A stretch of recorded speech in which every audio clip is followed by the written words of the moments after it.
باپ اور بیٹے اور روح القدس کے نام میں آمین۔ ہم سب اور روح القدس ان سب باتوں کے گواہ ہیں۔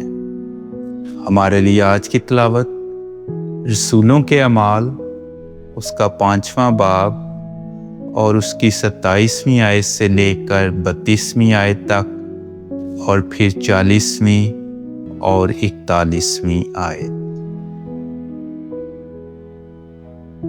اور انہیں لا کر عدالت عالیہ کے سامنے کھڑا کر دیا۔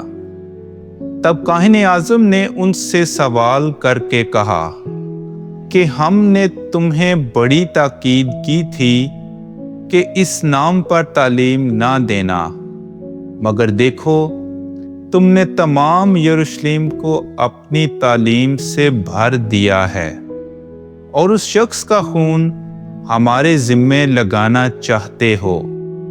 لیکن پطرس نے رسولوں سمیت جواب میں کہا کہ انسان کی نسبت خدا کی اطاعت کرنا زیادہ فرض ہے۔ ہمارے باپ دادا کے خدا نے یسوع کو زندہ کیا، جسے تم نے کاٹھ پر لٹکا کر قتل کر دیا تھا۔ اسی کو خدا نے مبدی اور نجات دہندہ ٹھہرا کر اپنے داہنے ہاتھ سے بلند کیا، تاکہ اسرائیل کو توبہ کی توفیق اور گناہوں کی معافی بخش دے۔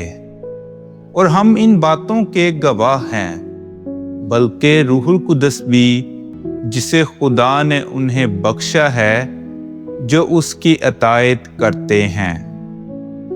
اور انہوں نے رسولوں کو بلوا کر حکم دیا کہ یسوع کے نام سے ہرگز بات نہ کرو، اور انہیں چھوڑ دیا۔ پس وہ عدالت عالیہ سے خوشی کرتے ہوئے چلے گئے کہ ہم اس نام کی خاطر بے حرمت ہونے کے لائق ٹھہرے ہیں۔ پاک کلام کے پڑھے اور سنے جانے پر خدا کی برکت ہو۔